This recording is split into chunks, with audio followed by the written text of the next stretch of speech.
دەگەڕێتەوە سە ئەوەی ئەو ئینسانەی کە کچەکەی بە شوو دەداتن فکر لە مستەقبەلی ناکاتەوە، یعنی 14 ساڵە کچ هەیە 14 ساڵە بە شووی دەداتن. ئەوە شتێکی غەڵەتە لە کۆمەلگای ئێمە. هیوام وایە هەر ئینسانێک هەر گەنجێک کە ژن دەینیتن، یعنی فکر لە ئەو ڕۆژەی نەکاتەوە ئەو ڕۆژاوایە، فکر لەوەی بکاتەوە ببتە یعنی تەمەنی ببتە 25 ساڵ 30 ساڵ، یعنی با تێبگا لە معنای ژیان ئەو جەژنی بینی. ئەگەر ئەتوو لە منداڵی ژنت لۆ کوڕت هینە دەبێ حسابی سبەینێش بکەیت و ئەو کوڕە دەبی ئەو کوڕە پێویستی بە ماڵە، ئەو کوڕە پێویستی بە داهاتی ڕۆژانەیە. چکە ژن لە ماڵی نازانێت ئێستا ئەمن و ئەتوت و بە خەریکی پرۆگرامەکەی خۆتی ئەمنیش خەریکی کەسابەتەکەمە ماڵ و منداڵ چاوەڕێی ئەنجامی هێوارانمانە.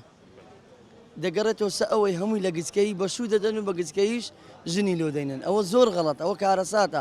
قەنەعاتم پێ بکەوە لە قەیرانێکی دارایی و لە قەیرانی لە هەموو قەیرانێکی مهمترە ئەوە ئەتوو ئەگەر ببیە یعنی هۆکار لە ماڵێ نێلی کوڕت یعنی لە 25 ساڵ کەمتر بژنی لۆ بینی کچیش عتا تێر عەقڵ نەبی بە مێردی بدەیت.